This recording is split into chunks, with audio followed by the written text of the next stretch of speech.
हिमधारा है ये हिमधारा, साहित्य खबरों सूचनाओं का संगम, काव्य कथाओं समीक्षाओं की उमंग। हिमधारा है ये हिमधारा, सुनिए खुद दुनिया को भी सुनाइए, शेयर करिए और कमेंट भी बताइए। हिमधारा है ये हिमधारा।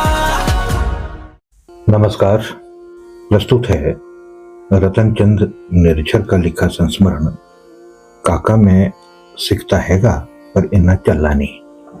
ख्यातिलब्ध लेखक, संपादक और स्तंभकार सरदार खुशवंत सिंह अरसे पहले दुनिया को अलविदा कह गए। सरदार खुशवंत सरीखे जिंदा दिल इंसान अपने भीतर खुशमिजाजी, मेहमानवाजी और मानवीय संवेदनाओं की गर्माहट लिए रहते थे।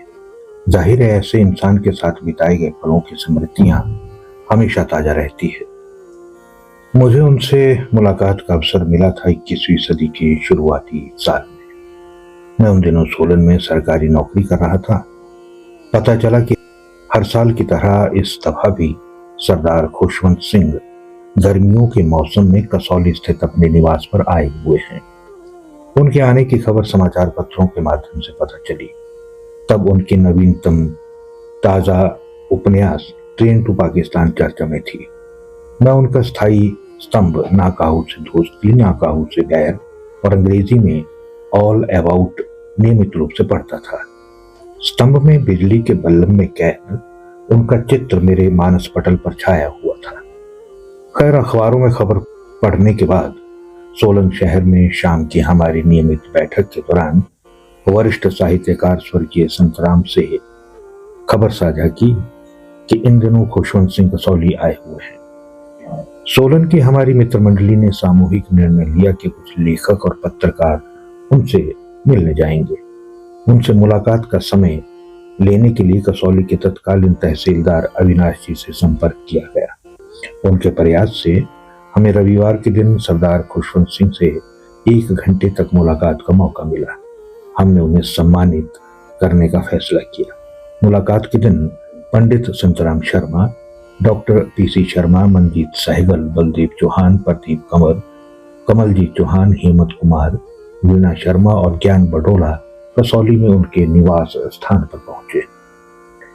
तहसीलदार अविनाश जी भी वहीं पर मिले। जब हम उनके आवास पर पहुंचे तो वे हमारी अगवानी के लिए बरामदे में मिले।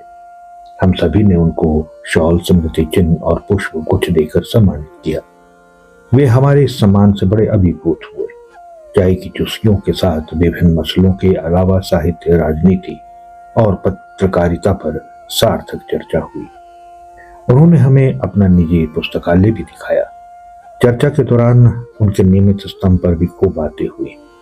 खुशवंत सिंह ने एक मजेदार किस्सा सुनाया। बताने लगे कि पंजाबी का एक साप्ताहिक पत्र तो मेरी इजाजत के बिना ही मेरा स्तंभ छापता रहता है। जब कभी पारिश्रमिक की बात उठाई तो उसके करता धरता कहते हैं कि तुसी ता साडे अंकल है जी। वे साल में एक बार मठरी का टोकरा पारिश्रमिक की एवज में दे जाते हैं। 1 घंटे का समय बीतने को आ रहा था। इस बीच हमारे दल में शामिल एक युवा पत्रकार ने सवाल किया, सर गुस्ताखी माफ, एक सवाल पूछना चाहता हूँ। आपके बारे में चर्चा है कि आप जिस कलम से लिखते हैं उसे तोड़कर फिर फेंक देते हैं। खुशवंत सिंह ने मुस्कुराते हुए कहा, काका मैं सीखता हैगा पर इन्ना चलना भी नहीं।